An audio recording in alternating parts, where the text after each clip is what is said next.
আপনার পরিশ্রমই আপনাকে আরো অনুপ্রেরণা দেবে এগিয়ে যাওয়ার জন্য। কারণ বেশিরভাগ সাফল্যের পেছনে দেখা যায় দারিদ্র্য বা কষ্টের এক ইতিহাস। সেই ইতিহাসে জানতে বেশি দূর যেতে হবে না, বলিউডে চোখ রাখলেই জানা যাবে তা। অমিতাভ বচ্চন থেকে রজনীকান্ত, অক্ষয় কুমার থেকে জনি লিভার, কে নেই সেই তালিকায়। অভিনেতা হওয়ার আগেও অমিতাভ বচ্চন কলকাতার শিপিং কোম্পানিতে কাজ করতেন, কিন্তু ইন্ডাস্ট্রিতে আসার আগে তাকেও অনেক কষ্ট করতে হয়েছে। এমনকি কসমেটিক্স আইটেম বিক্রি করতে গিয়ে সেলসম্যানের কাজও করতে হয়েছে এই অভিনেতাকে। শাহরুখ খানকে বলিউড বাদশা বলা হয়। বিভিন্ন পার্টিতে সহায়ক হিসেবে কাজ করতে হয়েছিল তাকে।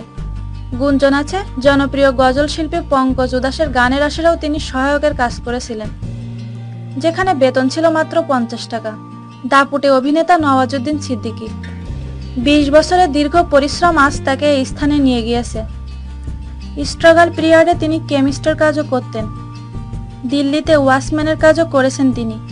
জনপ্রিয় কমেডিয়ান অভিনেতা জনি লিভার, ছবির জগতে আসার আগে রাস্তায় পেন বিক্রি করে দিন যাপন করতে হয় তাকে। অক্ষয় কুমার ব্যাংককে হোটেলে কাজ করা থেকে শুরু করে কুন্দনের গয়না বিক্রি করার মতো কাজও করেছেন রূপালী দুনিয়ায় পা রাখার আগে। এভারগ্রিন অ্যাক্টর দেব আনন্দ একসময় কেরানির কাজ করতেন। কমেডি কিং কপিল শর্মাও এ পেশাতে পা রাখার আগে পিসিওতে কাজ করতেন। দক্ষিণী ছবির সুপারস্টার রজনীকান্ত দীর্ঘদিন বাসের কন্ডাক্টরের কাজ করেছেন বেঙ্গালুরুতে। আমাদের এই ভিডিওটি যদি আপনাদের ভালো লেগে থাকে তাহলে প্লিজ সাবস্ক্রাইব করুন, লাইক, কমেন্ট এবং শেয়ার করতে ভুলবেন না।